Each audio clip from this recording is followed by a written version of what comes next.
Então aqui eu tenho aqui uma espécie de vitrine, né, que mostra várias pesquisas que eu tenho feito aqui nesse laboratório da universidade. Aqui, por exemplo, você vai encontrar vários materiais, né, desde pedra, resina, metal, a própria madeira, o meu repertório de exploração da ideia de escultura. Então, eu faço essas investigações e depois, ela, de certa forma, ela é transferida para minhas aulas. A produção aqui está sempre ligada com o meu trabalho como professor.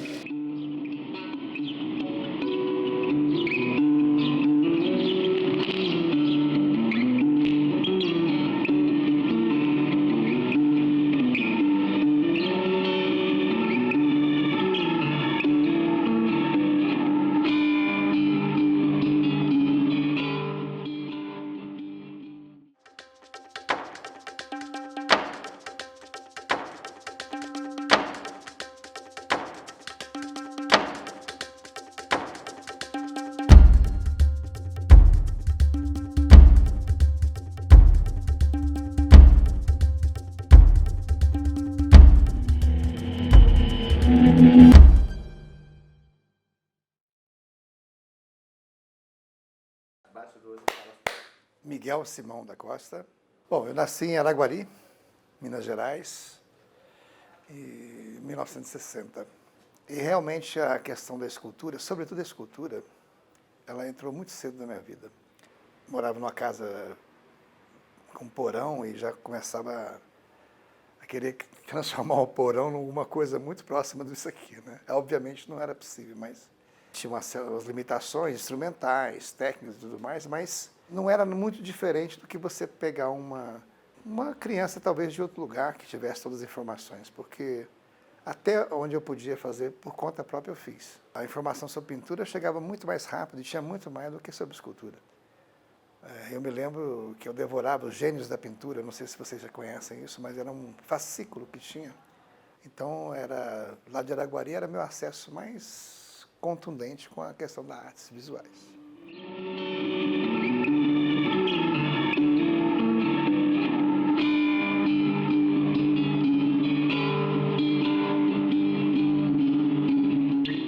Cheguei em Brasília em agosto de 1979. Eu vim aqui fazer História. Olha, eu vou confessar para você que eu não sabia que tinha uma faculdade de artes aqui. Quando eu fiz universidade, a interdisciplinaridade era uma coisa fantástica. Eu tinha noções de economia, de sociologia, antropologia e de arte também. E quando eu me deparei com o departamento de artes, eu percebi que eu estava no lugar errado, fazendo História.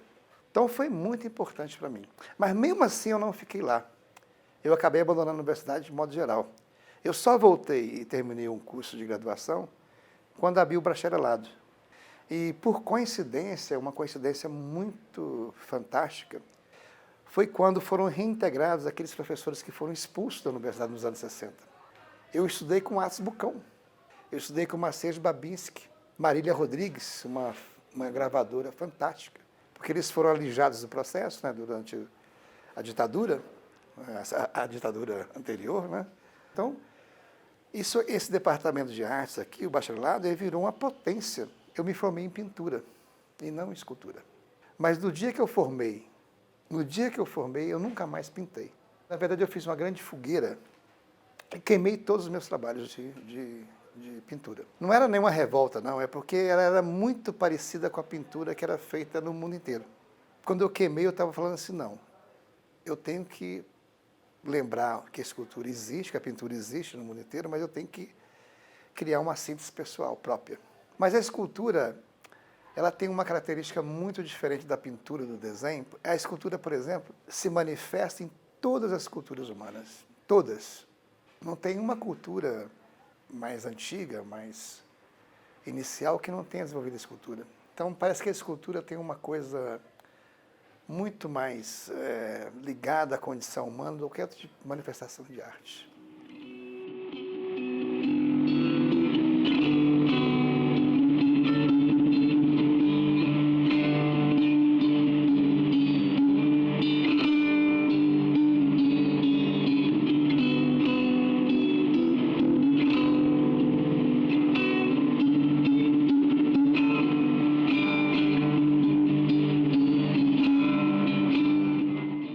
Desses materiais todos que eu trabalho, a madeira é o mais afetivo para mim. Então eu faço um trabalho pensando que aquilo é madeira. Aquele trabalho não podia ser feito em outra coisa que não fosse madeira. Por exemplo, a fibra de vidro, ela me dá um processo, um resultado muito interessante, mas ela é extremamente desagradável. Fazer fibra de vidro é uma das piores coisas que já pensei na minha vida. É química pura, cheiros horríveis, gases horríveis, é pegajoso, é horrível, mas ela me dá escala e me dá uma liberdade muito grande de sonhar, de delirar mesmo. Ela me permite um delírio muito grande. Trabalhar com a cera é uma coisa divina, é como se estivesse pintando. Ela atende de uma maneira assim pronta, rápida. Enquanto eu passo 3 semanas fazendo um trabalho de madeira, a cera me responde na hora. Puf, está ali, metal forjado, que eu vou com martelo, a bigorna, a tenaz e corpo. Ali acontece um fenômeno muito estranho. Ali é uma volta, uma ancestralidade que é absurda. É um processo que remonta a milênios e remonta em cada um que faz, eu acho. Para mim, remonta muito. Ele é um lugar de fabricar, de fazer as peças, sobretudo as joias e as peças menores. Ele é uma espécie de micromundo aqui dentro desse ateliê, né? Uma vez que eu entro aqui dentro, né, que é quase que uma entrada aqui dentro, né, onde eu me sento aqui nesse banquinho, e é um lugar de imersão total, né? Então você nem olha para os lados, você só olha para cá. Então daqui surgem as coisas mais feitas de uma maneira muito mais usando o punho, digamos, esse movimento da mão, para você fabricar coisas como essa aqui, né? Você fabrica. Então, e as ferramentas também são diminutas, né? Você tem ferramentas com calibre muito pequeno, então você vai trabalhando realmente coisas muito delicadas.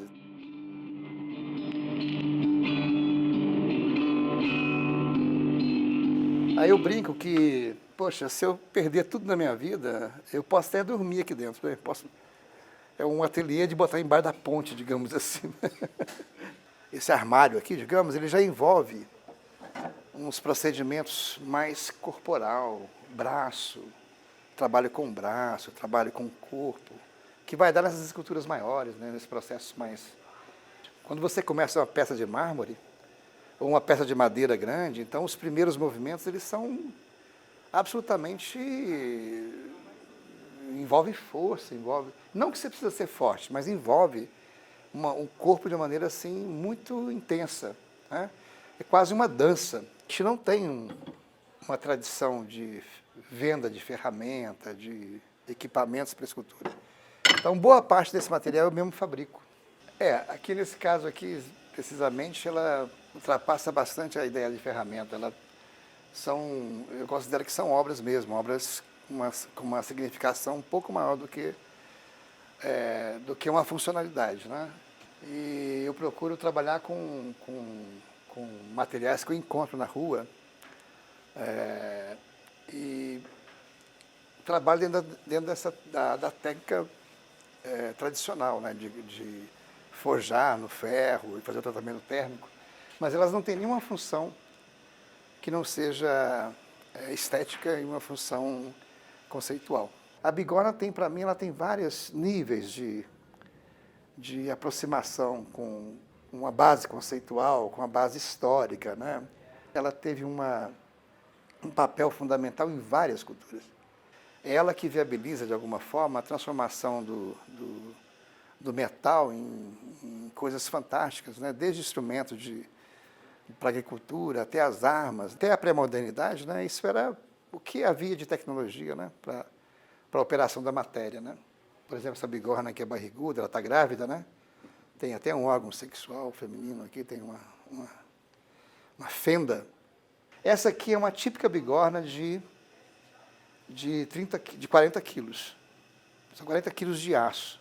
Mas essa, particularmente, ela é só digamos, ela é feita de um material, ela é toda coberta de metal, mas ela é uma brincadeira, digamos assim, né? Um pastiche de bigorna. Então ela tem essa ambiguidade de ser essa coisa pesada e ao mesmo tempo ser totalmente leve, quase que aconchegante, né?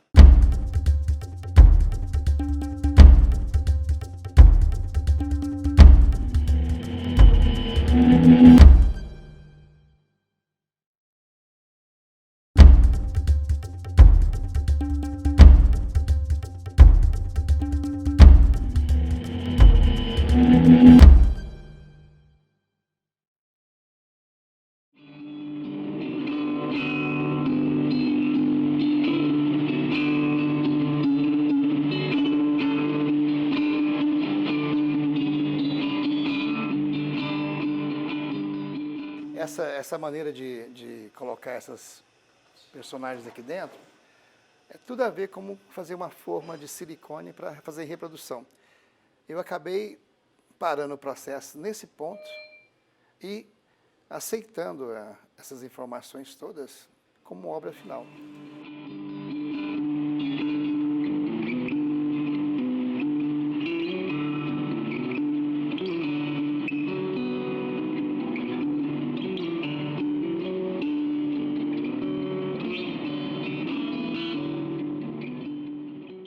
Sapatos, que nem são sapatos mais, eles já são outra coisa, eu custei a colocar no meu repertório a figura feminina. Demorou muito a colocar no repertório. Ele só aparece agora naquelas...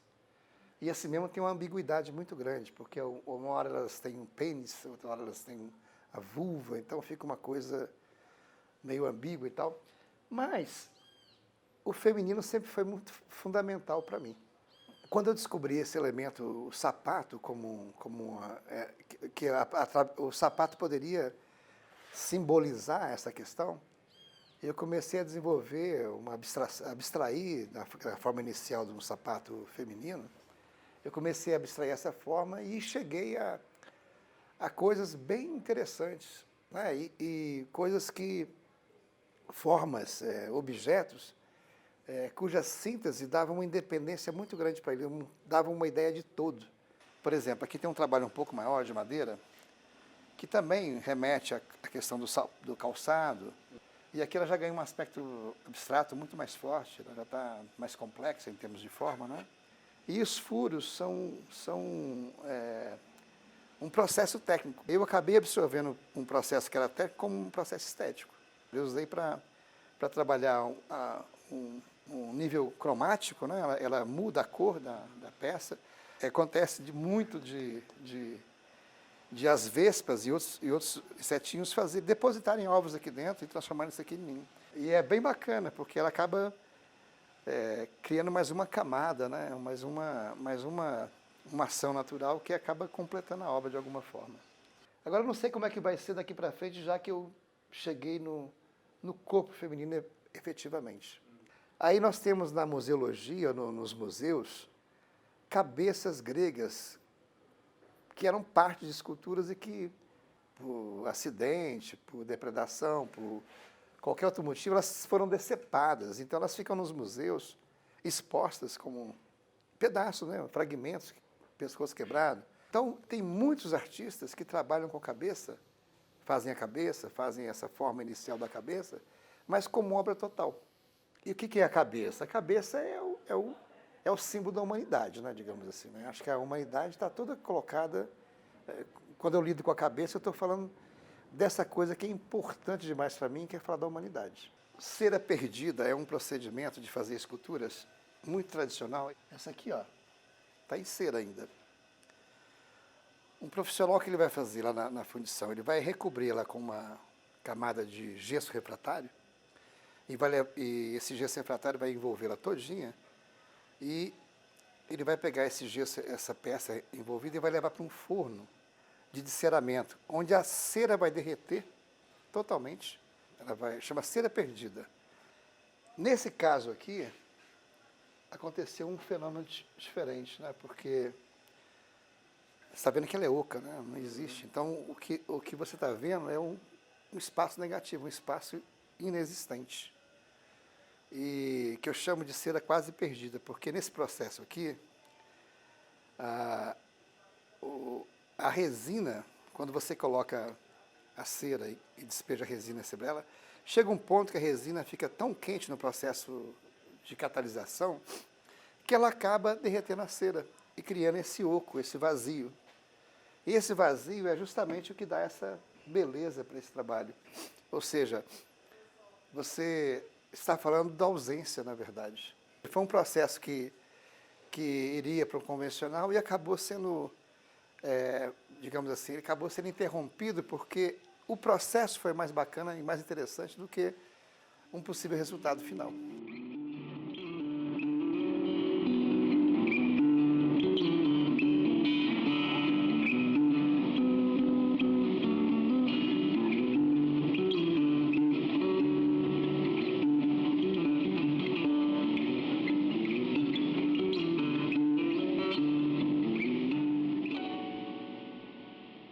Então, o Dr. Simon Coase, ele é um, digamos assim, alguns falam assim, mas é alter ego, o que ele é, afinal de contas?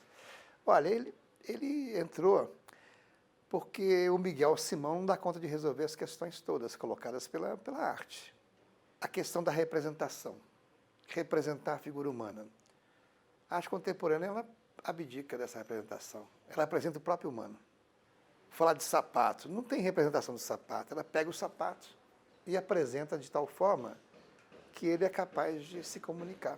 Ou seja, a arte contemporânea prefere, de modo geral, trabalhar com o real. E o Miguel Simão, esse artista aqui, cambiante, ele prefere o ficcional. O Dr. Simon Coase, ele faz uma intermediação entre o Miguel Simão e o Miguel Simão dentro da contemporaneidade.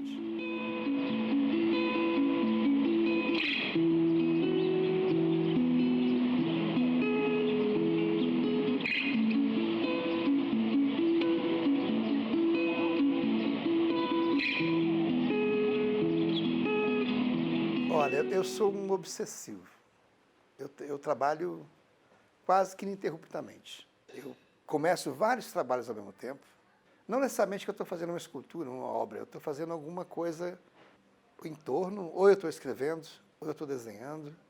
O meu processo de criação está muito ligado a essa rotina também. Assim, eu não espero muitas coisas, eu desenvolvo a coisa, eu desenvolvo o processo. Aqui nesse lugar aqui eu não desenho. Esse espaço aqui é só da escultura, mas eu chego em casa à noite e não tem como, eu vou partir para o desenho. Então eu desenho compulsivamente. É um desenho de escultor. Vocês podem reparar que ele tem características muito claras de que isso aqui é tridimensional, que tem uma ilusão do tridimensional, mas ele tem uma independência também muito grande.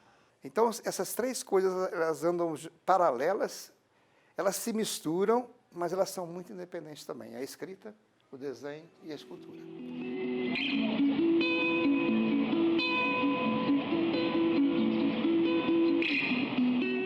Essa arte que é produzida hoje, ela só é possível, essa arte que eu produzo, que eu gosto de ver, que os colegas produzem, que o mundo todo produz, ela só existe no capitalismo. O artista, ele não sobrevive sem sobrevive não só materialmente, não, mas enquanto manifestação, sem a obra circular. E como é que ela circula?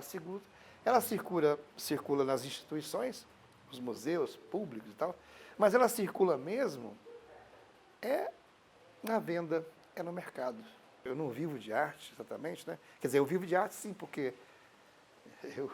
eu respiro arte, mas eu dou aula de arte, mas eu vivo de um salário da Universidade Federal. Mas é o artista que está, digamos assim, que está desvinculado de qualquer emprego, de qualquer trabalho, assim, ele tem que se colocar nesse mercado, ele tem que se colocar com essas instituições nada confiáveis. Na verdade, eu não estou exatamente no mercado, né? Mas assim, tudo que eu consigo fazer nesse nível é com pessoas muito próximas de mim, que têm um padrão de vida um pouquinho igual ou um pouco maior, mas esse universo mais elaborado, mais engenheirado, esse está completamente distante. Em Brasília, inclusive, nem tem.